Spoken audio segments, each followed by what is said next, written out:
Lest we forget, September 11, 2001, 19 terrorists boarded 4 different planes with the intent to hijack them and crash them into prominent American buildings. At 8:46 a.m., the North Tower in New York City was hit. At 9:03 a.m., the South Tower was hit. At 9:37 a.m., the Pentagon was hit. The passengers of United 93 were aware of those crashes when their plane was taken over by the terrorists.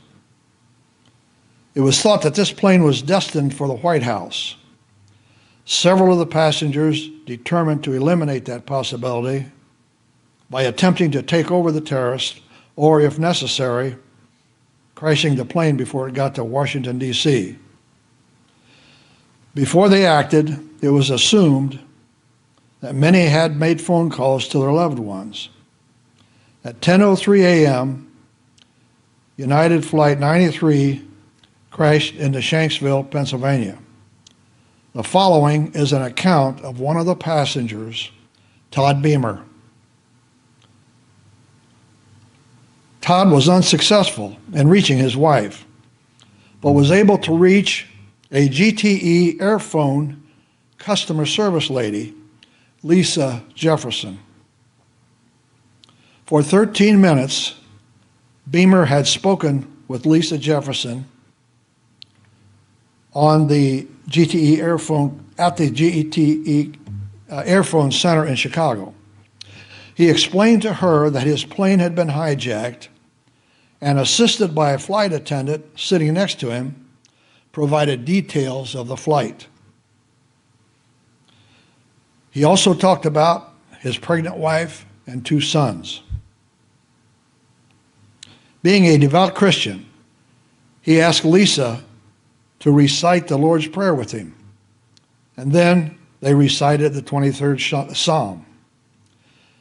Before declaring his famous last words, Beamer said that some of the passengers were going to try to seize control of the plane.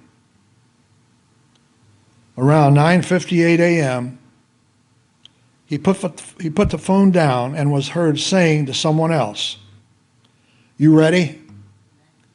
Let's roll." Moments later, at 10:03, the plane crashed into Shanksville, Pennsylvania, killing all aboard. The first thing that was odd about this call is the simple fact that Beamer was able to talk to Lisa continuously for 13 minutes. In her 2002 book, his wife Lisa Beamer revealed that Lisa had informed her it was a miracle that Todd's phone call had not been disconnected because of the enormous calls that GTE was receiving at that time.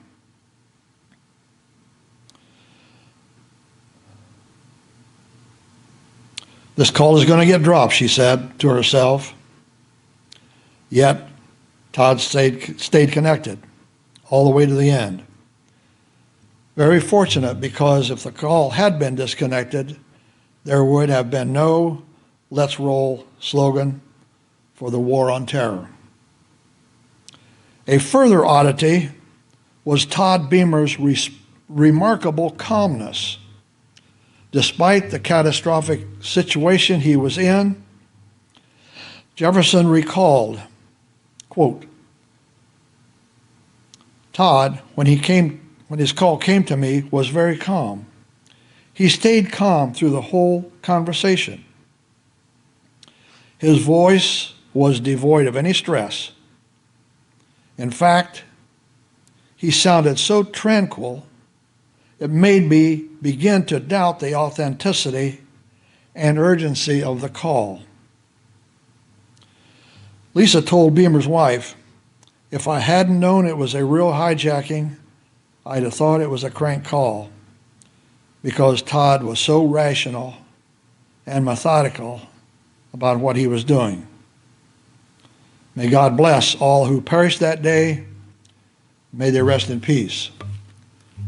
I'm not going to sing the song, but I'm going to read you the chorus of that song that that I do occasionally. It's called Let's Roll America. It's called Let's Roll America, there's a job to be done. Let's roll America, there's a battle to be won. Wake up, America, you're too young to die. Let's roll America, because the good Lord's on our side.